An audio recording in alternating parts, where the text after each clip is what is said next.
Hello everyone, good morning সবাইকে। সবাই কেমন আছো? আশা করি সবাই ভালো আছো। আমিও খুব ভালো আছি। তো সবাইকে safe Holi and happy Holi. তো দেখো, স্নান টান করে ঠাকুর দিয়ে নিয়েছি। তো এরপর আমরা বেরিয়ে পড়েছি হোলি খেলতে। তো ওইদিকে রান্নাবাড়ি অল্প অল্প সেরে নিয়েছি, তারপর আমরা একটু হোলি খেলতে বেরিয়ে পড়েছি।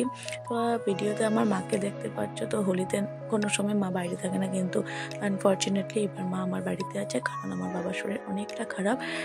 ডিব্রুগড় মেডিকেল থেকে এনেছি পাপাকে। বাবার শরীরটা অনেকটাই খারাপ, তাই পাপাকে নিয়ে এসে পড়েছি ডিব্রুগড় থেকে ডাইরেক্ট আমার বাড়িতে, কারণ আমাদের বাড়িতে তো কেউ নেই। আর আমরা দুই বোনেরই বিয়ে হয়ে গেছে, বাড়িতে কেউ নেই। তাই এখন কি করা যাবে, মাও টেনশন করছে, আর মা পায়ে ব্যথা পেয়েছে, তাই মাও হাঁটতে পারে না বেশি ভালো করে।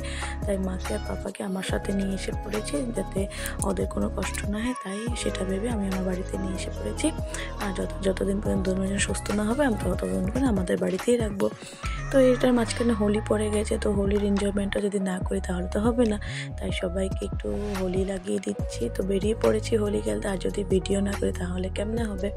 তো দেখতেই পাচ্ছ দুই বিয়ানকে লাগাচ্ছে, তারপরে কাকুকে লাগিয়ে দিয়েছে, কাকু আমাকে লাগিয়ে দেয়। তো এই করতে করতে আমরা সবাই 2-3 জন লাগাচ্ছি। কিন্তু এই থেকে যে আমাদের ঋষা রানী অনেকটা ভয় পাচ্ছে, কারণ কি ও প্রথম হোলি ওর জীবনে, মানে ছোটো ছিল এত বছর, এখন তো বড় হয়েছে, একটু বুঝতে পেরেছে। আর হোলিটা থেকে ও নিশ্চয়ই একদম ভয় পাচ্ছে। তাই কিন্তু আমি ঠাকুর দেওয়ার সময় ওকে একটা টিকা লাগিয়েছিলাম, গালে লাগিয়ে দিয়েছি, কিন্তু কান্নাকাটি করেনি। কিন্তু এখন আমাদেরকে ভূতের মতন লাগছে, তাই ও কান্নাকাটি করছে, ঠাম্মিকে, মাকে, দিদুনকে, তাই একটু কান্নাকাটি করছে। আর এদিকে চারিদিকে দেখো আমার পুরো কাপড়ে ভর্তি, কারণ এদিকে ওয়েদার অনেক খারাপ, বৃষ্টি পড়ছে, তার উপরে আমি হসপিটালে গিয়ে এসেছি।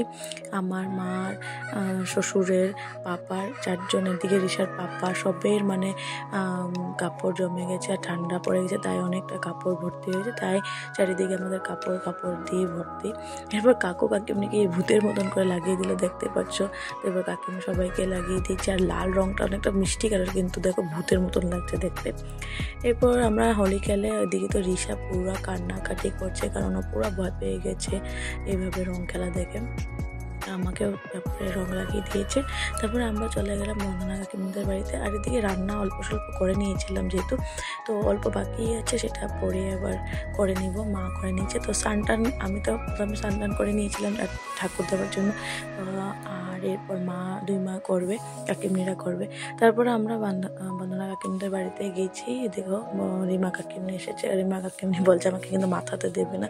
তো আমরা বলবো না, মাথাতে দেবেন, কারণ মাথাতে দেওয়ার পরে যে অনেকটা মাথা ব্যথা করে, তাই মাথাতে দেওয়া হবে না। আর তোমাদেরকে একটা কথা বলি, আমার হাজব্যান্ড কিন্তু আমাকে এখনো পর্যন্ত রং দেয়নি। ওর থেকে আমি প্রথম ভেবেছি রং পাবো, কিন্তু বন্ধুদের সাথে বাইরে কান্নাকাটি দেখে রং খেলতে।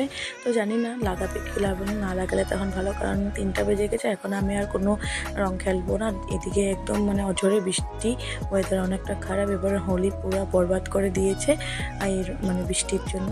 কিন্তু তাও অনেকটা ভালো লেগেছে। যখন আমরা খেলতে পেরেছিলাম তখন একটু বৃষ্টি ছিল না, অনেকটা সুন্দরভাবে আমরা হোলি খেলেছি। তো এরপর দেখো আমি সবাইকে লাগাতে গেছি। আর আমাদের পাড়াতে এবার একটু হোলি খেলাটা কম হবে, কারণ কি আমাদের দাদু মারা গেছিলো। তো আমার দাদা শ্বশুর মারা গেছিলো, তো ওদের কালসর আছে কাকিমণিদের। আর এদিকে কয়েকদিন আগেই আমাদের পাশের বাড়ির দাদু একটা মারা গেছে, তো ওই বদিদেরও কালসর, তাই হোলি খেলাটা বেশি হয় না। তো 2টা বাড়িতেই আমরা গিয়ে হোলি টলি খেলেছি। এইভাবে সুন্দর করে কাটালাম এবার হোলি। তো তোমাদের কেমন লাগলো ভিডিওটি জানাবে নিশ্চয়। আর ভালো লাগলে লাইক, কমেন্ট, শেয়ার আর সাবস্ক্রাইবটা করবে। আর ঋষার জন্য তো একটা লাইক তো বানতাই, একটা লাইক ঋষার জন্য করে দেবে। তো চলো টাটা, বাই বাই, সবাই সুস্থ থাকবে।